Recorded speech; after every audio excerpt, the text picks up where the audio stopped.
Skin. We all have some. We all want more. Why not learn how to paint it in these times of quarantine? I swear to God that'll be the last time I mention it in this video tutorial. So this is an introduction into mixing and matching your own custom blends. Why should you be tethered to the tyranny of paint manufacturers? Why should you have to worry about what kind of skin tone that you need to buy to make that perfect complexion for your miniature? In this video tutorial, I'll be showing you how to mix up your own blends, how to mix up your own mixtures, how to free yourself. You give a man a fish, he eats for a day. Give him a stick of dynamite, he can blow up the whole lake and eat for like a week. And this video tutorial is giving you the dynamite. So what you can see on screen at the moment is what I go through with students. Online students, where you send me a picture, I'm able to offer live feedback, where to place shadows, highlights, how to exacerbate or how to develop volumes and custom paint recipes. If you were interested in undergoing the one-to-one lessons, the tutorials, please get in touch. More places will be opening very soon. Our next submission comes from Dom Cannoli. Thank you very much for this. So this is an example of a much more, I guess, day-to-day head that you may want to paint. And it's something I want to display to you, something that I really want to drive home, that you don't need very fancy colours, colour mixing techniques. We're using layering and glazing. It's the things you use anyway. But through the choice of colour selection and placement of light, we're able to create much more pleasing, interesting skin tones. So for this example, let's go with my usual palette. We add ice yellow to the top portions of the head and cheek. We add black leather from scale 75 around the cheeks to give it a more russety, redder tone. Then Prussian blue is glazed into the 5 o'clock shadow. We are trying to increase the contrast on the piece. This is a perfect example of taking a gaming top miniature, a gaming piece, adding 2 or 3 adjustments to it and really elevating the entire thing. Thank you so much for that. That's perfect. Exactly what I needed. Thank you, Dom. Our next piece is from Ed. This is a much more complex piece. So we've gone through bumping up saturation on a rather I guess simple, we can say, colour palette, where we aren't influenced by outside colorations too much. We aren't dealing with OSL. We've gone from a gaming piece miniature, where you can just add a few adjustments here and there to really elevate the entire thing, to this, which is a lot more technically demanding. So Ed here, he's gone for a red underglow with his face. But where I think it falls down is that you haven't pushed it far enough. You haven't included the red on the back of the gorget, on the skull, basically ambient coloration of this glow, and we haven't located where the glow exactly comes from. So the adjustments I've made in the outside ring of the gorget, I've added more of like a magma effect using Mars orange from scale 75 and deep red from scale 75 again. This inner glow needs to be reflected on the upper side of the face, on the underside of his eye, as well as the inside of the inside left of his nose. And you also need to reflect on the metallics. So you can see I've added a few marks in deep red in those areas to make it seem like there's pure hellish red reflecting from it. Now we do want this.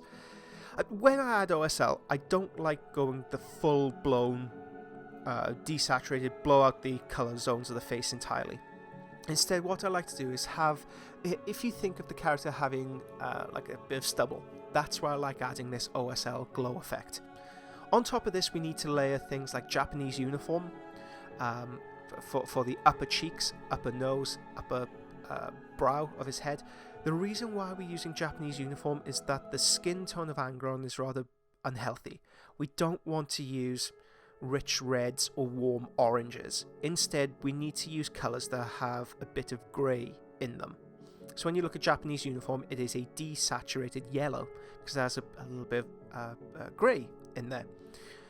This gives the impression of dead skin, of skin that's been bleached of life and colour. Angron in this particular pose, he's not bellowing or killing anything, so he's, I guess, like a lion in repose.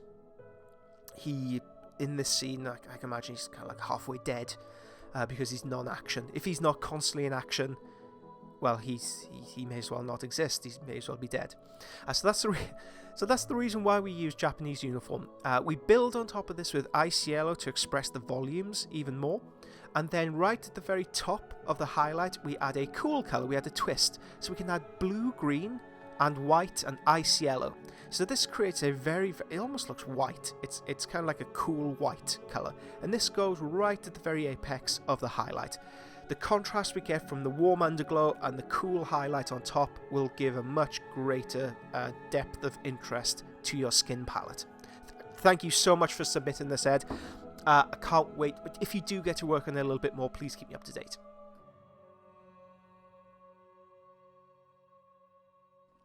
Next up, we have Dave Taylor. Perfect example of what we can do across an entire skin range. So faces, all well and good. What about the rest of the body? What if you're a flagellant? I was going to make a joke then of the Breakdown Society, and we'll be seeing more of these guys to come. But no more of that talk. No more of that talk. David, thank you so much for submitting this. We can use the same breakdown of the color recipe of the color zones. So red goes in the mid to shadow, blue in the shadow to nadir shadow, so in the darker shadow, and then yellows can be expressed in those top highlights. So for this example, I've with all the examples I've given so far, I have added the Games Workshop equivalent if you wanted an introduction, if a Games Workshop is the only thing you have to reference it against, and then that color recipe you can use for Vallejo, Formula P3, what have you. But I also do give the Scale 75 range as well, because that's what I tend to use in my daily working process. But I realise not everybody has easy access to them. Anyway, back to the issue. David, for this, we have used Screamer Pink. You might want to mix it with a tiny amount of black just to desaturate, just to knock back that saturation a little bit. And this is glazed around the stomach and lower shadows, the lower portions of the face, and underneath his armpits. Blue is then glazed to express those shadows even further. Now, across his torso, there aren't that many very deep cuts.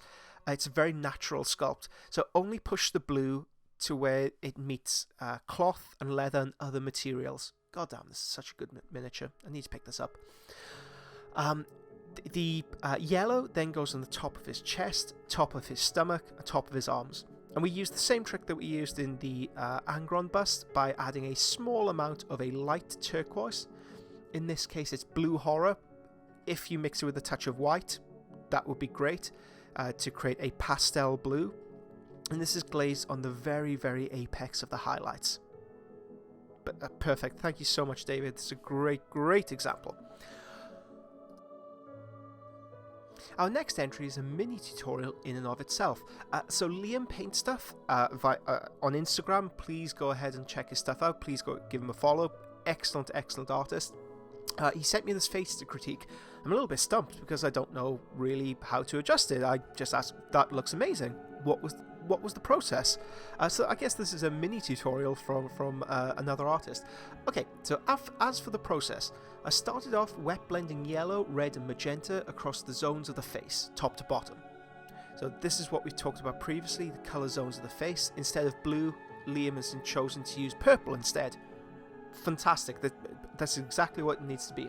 Right, then place some rudimentary highlights by mixing ice yellow into those tones. After that, I glazed multiple layers of black-brown mixes across the face, switching between more brown and black depending on how I felt about different areas of the face. Generally, lower areas got a little bit more black than the upper areas, a little bit more brown. To finish off, I glazed red into the scars, then created a few different mixes of ice yellow and the brown-black mix, plus red and ice yellow with the same. The redder mix was used to highlight the scars on the top of the lips, while the more yellow mix was used to highlight the cheek, the brow and the nose. For the stubble effect, I just stippled grey mixes and then glazed the skin tone over the top. So I mean, this is a phenomenal piece of work here, Liam. If I'm being ultra critical, his eyebrows could do with a little bit more greying out, but I really feel like that's a nitpick rather than a genuine critique of your style or technique. I'd love to see you work on a larger piece, something that's a bit more technically demanding of you. Again, love to see it. So we let's have a go at this ourselves by sketching. So the black-brown mixture, you could use washes for this, maybe the Agrax Earth wash plus Nuln Oil. Alternatively, you could just use things like Thamar Black, Abaddon Black, mixed with maybe Rhinox Hide or black leather from Scale 75, dark browns.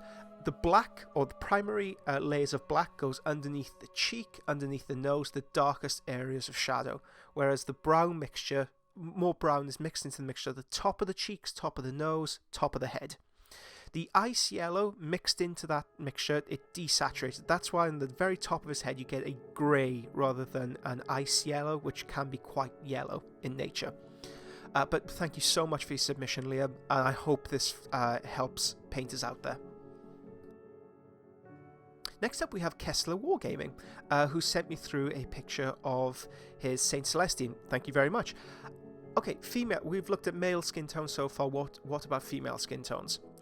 So a very big piece of advice I could give you is not to use blue in the shadows, or try and avoid as much as possible. Instead, veer towards the purple, towards dark magenta. Purely because women don't get that 5 o'clock stubble. They have much softer skin complexions, a lot more softer transitions, because the skin itself is thinner than the male skin, so they can have a translucency that maybe escape male skin. Again, I'm talking very much in generalities here. Of course, some men's skin are thinner than women's skin. Talking about I'm on dangerous ground here, so I'm just going to very quickly sidestep it. Okay, so for this, the color recipe, I've used Games Workshop stuff. Again, you can find equivalents in Scale 75 or Formula P3 or whatever paint manufacturer you have access to. So Xerxes Purple is glazed into the shadows, and the movement of the brush should take into appreciation the volumes of the face. She has quite a youthful, rounded face, so our brush strokes need to be rounded. The top layers, I've added some pink horror to throw a splash of like a nice ruddy rosy skin tone, and then I've used, I can't read my writing, that's really embarrassing, Doomglust White, let's go with that. I picked these up off the Games Workshop website. Pallid Witch Flesh then adds the final layer to the top of the cheek. I have to urge soft transitions. If you add very definitive marks with layering techniques, make sure you use lots of intermediary glazes afterwards to help the transition, because there are no hard, craggy areas to the face. Painting something like this, female skin tone without lots of dark crags and scars, it's a much more difficult way of generating interest than it would be, say, on the Salamander Marine previously. But thank you so much, Kessler. Let's have a look at what we do with a bust next.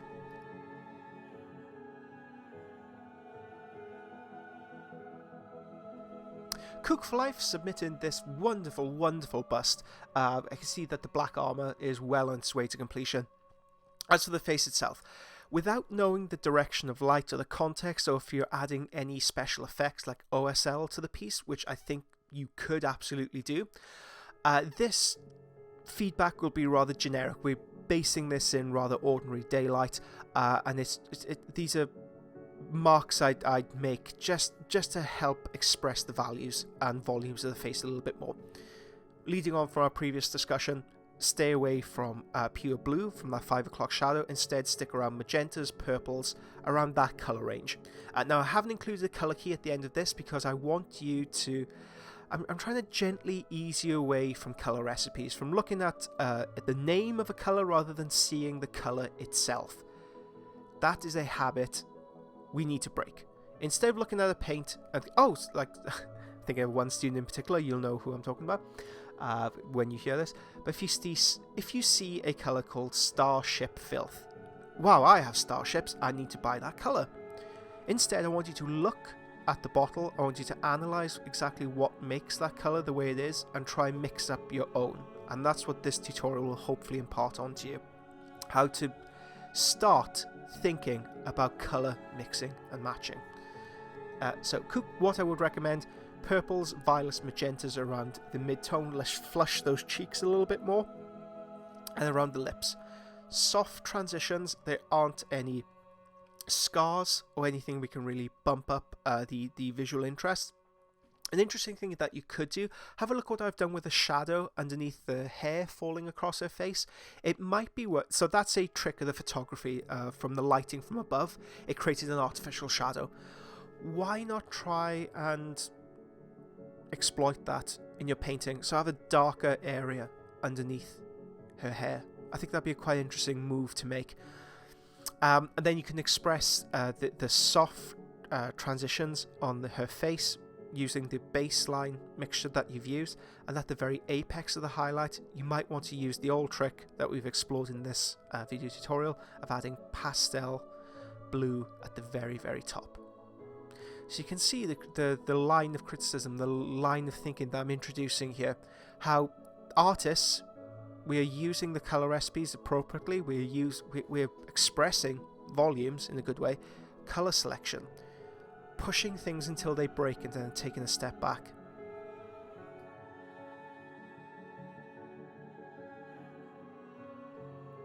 This next one from Meda's Paints is an attempt at atmospheric lighting. So he's taken into consideration mood, setting, and color choice.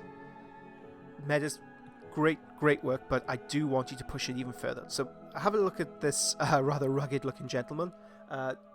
It's surprisingly hard to find rugged looking gentleman on the internet. No, it's rather hard to find frozen skin tones of people out and about. It's quite a bit difficult, but anyway, enough of my travails. So what I'd like you to do here, Medas, is examine the colour tones of this gentleman's skin. You can see that there's a mottled crimson right the way across his face, where blood is pumping to the surface to keep it active, keep it alive. And that's what I'd like you to do with yours. I want you to add a lot more red / magenta around the cheeks, around the nose, almost to give him the look of having a cold.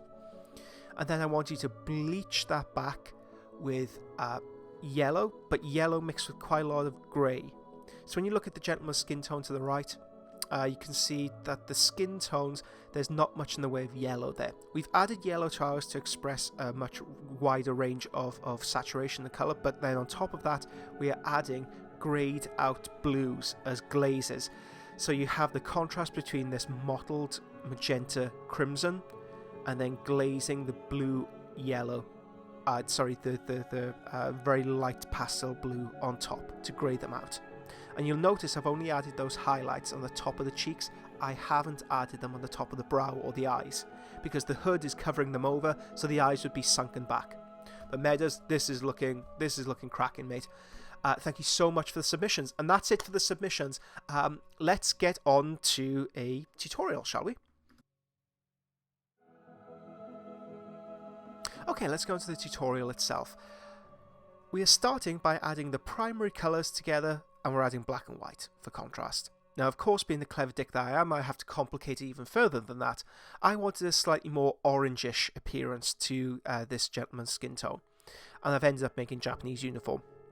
But we need to mix red or magenta, blue or turquoise, red, blue and yellow together in equal parts. And then we need to add white to it. In this case, I'm using vanilla white. And as you can see, I've rather unsuccessfully made a human skin tone. Instead of following my own advice and adding the primary colours together, plus black and white, keep it simple, stupid. Nope, I had to be a clever dick and just use what's on my desk. Now this middle skin tone will be our master, our control skin tone, from which we can modulate, from which we can add further black or white, or yellow or magenta or blue to create pleasing skin tones. If you're looking for a colour equivalent, this is Deathclaw Brown by Games Workshop. The paint is relatively thick. We're looking at about 2 parts paint to 1 part thinner, or 1 part moisture loaded up on the brush itself. And it's a simple base coat to begin with. Now this control mixture, this control skin tone, feel free to use any 3 equidistant colours on the colour wheel. So grab your colour wheel, pick blue, and then from that we can see what equidistant colours are from, creating like a little peace symbol, I guess. And that's what you need to do to build up that base tone. Now I'm adding more white into the mixture to express the volumes of the piece. For this, I'm hitting the top of the brow. I'll be hitting the top of the cheeks and top of the nose. This is the structure of the face. I'm not too concerned about the transitions. It will look odd, it will look blocky, it will look too saturated. There's too much yellow in here at the moment, but we need this underlying structure.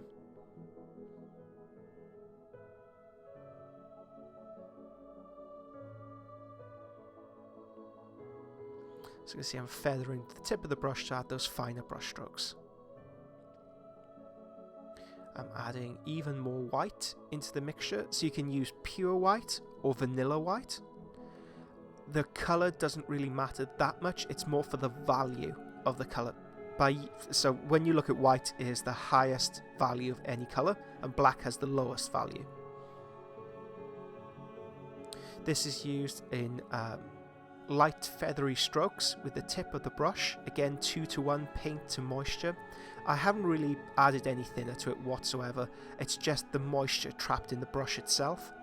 And I do need to clarify the 2:1, so 2 parts paint to 1 part moisture. That's the moisture natural in the brush itself. Sometimes I'll add thinner, sometimes I'll add water, but this is the feeling that I get. These quantities, so if I was using a Games Workshop paint, for example, I'd have to qualify that by saying 1:1, so 1 part thinner to 1 part paint, because the paints are so much thinner. They're so much thicker than Scale 75 equivalents. Okie dokie, next up I'm adding black plus magenta across the entirety of the face. Alternatively, if you just want a more simplified version of this, use Rhinox hide. Add a lot of thinner, so a lot of water does go in here. We are looking about 1 part paint to 3 parts thinner, in this case water. This is glazed across the entirety of the face. I've used Prussian blue as a glaze around the 5 o'clock shadow, around his beard to express those shadows even further. Now this layer dries very, very quickly. The next stage, I'm taking my yellow plus base skin tone mixture and I'm reapplying those mid-tones. If this is getting a bit too complicated, if this is getting a bit too much, let's simplify the process. You take the primary colours, you mix them together, equidistant. So as much blue, as much red, and as much yellow in perfect synchronicity, in perfect balance with one another. Then you add white to that mixture. Depending on how much white you add to the mixture will depend on how light the skin tone will be. Add that as a base tone to your piece and add progressively more white to highlight it. That's all you need to do, that's all you need to take away from this video tutorial. At its core, at its root, to develop your own sense of colour mixing and matching, that's what I want you to do. It's a tough road, it's a rough road, but it's the right one to walk. You'd much rather be at the bottom of a ladder you want to climb rather than halfway up one that you don't want to be. I was trying to think of an analogy of him falling off the ladder, maybe into like a vat of Nuln Oil. But there's a joke in there somewhere. I'm not good at jokes. I'm not good at jokes off the fly. Especially jokes about colour. There's such a niche audience for that anyway, you know? I think maybe 3 people will give a sly chuckle. And that's it. Right, okay. So now I've expressed the values and volumes of the piece. I've added a tiny amount of turquoise blue. You can see, look at the tip of the brush, how little blue is in that mixture. It's practically white. It's a cool white. It's edging white towards the blue rather than it being primarily blue. So we're looking maybe like 95% skin tone plus a lot of white. So the brightest highlight we've added from the base skin tone plus 1-2% turquoise. And that goes on as a specular highlight, so right at the very tip of the face. That's what expresses it the most. And that is it. Now, I know in these days, in these times, we're all stuck inside, learning how to mix and match your colours. I would love to see what you guys create from this. If you have any problems, please send me pictures, send me questions, because then I can make those into new tutorials. I can critique your miniatures on the Patreon. I can give you feedback, and hopefully the questions you ask will be the questions others would have. It's that old adage your teacher would tell you, oh, make sure you ask that question, because I'm sure like there are 4 or 5 other people in the class who have the same question but are too afraid to put up their hand and ask. Well, that might be the case, but be brave. I'm not going to jump down your throat, nor will anyone else here. We're all here to learn. Okay, little bonus tutorial, beard. So I've used pastel blue from scale 75.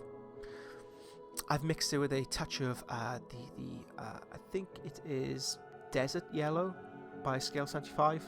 It's a light khaki tone. And this goes on as the base of the hair and beard. I want to give the impression... so, for this guy, I imagine being Jeremy Irons in Die Hard 3. That's who I imagine this guy is for whatever reason. So I've looked at many a picture of Jeremy Irons during the course of this. Okay, add yellow plus white to the mixture and build up that first highlight. So this is a grey that hasn't quite gone that pure white snow. It's on its way. It still retains a little bit. He still has a little bit of that colour left over from his younger days. This is a Black Shield commander, by the way. I have videoed the black tutorial for this. It's a lot more of like a sketchy, artistic way, I guess you could say, an impressionistic way of painting the armour. If there's interest in you seeing how I develop the black armour, please let me know. I'll construct a video tutorial and I'll pop it up. Very useful for Dark Angel players out there. Okay, even more white is added to the mixture, and I can even dot a tiny amount of blue at the very apex. So you can see how we've had a blue in the shadows, then we've had yellow in the mid-tone, and it's sandwiched again with a cool colour. Cool, warm, cool. It's a really cool trick. It's a really nice trick for generating interest. So not only do you need to think of contrast in terms of value, so the scale of black to white, but in terms of, I guess, colour hue, whether it's a cool or warm colour up against one another. Rhinox hide, or magenta plus black, is glazed into the shadows of the hair. Again, a warm colour, so we are adding a warm colour in the very darkest aspects. So again, further complicating it. Warm, cool, warm, cool. But I really don't want to cram your head with too much information. I don't want to overcomplicate things. Takeaway lessons from this video tutorial. Take primary colours, the 3 primary colours, blue, yellow, red, mix them together. Don't have one stronger than any other. Perfect synchronicity between the 3. Add white. Once you generate a pleasing skin tone, add that as a base. Add progressively more white to highlight it. And that is it. That's your homework during this time of seclusion. Please share your work. Please share your work with me. It's the best way that you can learn. It's the best way you can improve. I promise you I will give you constructive feedback on your work. It won't be the usual internet cool bro kiss kiss kiss, or the little arm sign I'm seeing everywhere. You know the one on Instagram. That little flexing arm. I don't know what the hell that means. I feel really old when I read text like that, when I read Instagram posts like that. I feel so out of touch. mean, grammatically, how do you even phrase? Anyway, okay. So that is the takeaways from this lesson. Thank you so much for watching. Please send me any Please send me any feedback that you have. Please send me any pictures that you have. More to keep me sane as well. I love seeing what you guys produce out there. Thank you so much. I'll catch you in the next vid where we will be exploring skin tones even more. Thank you. Bye bye. Bye bye. Bye bye.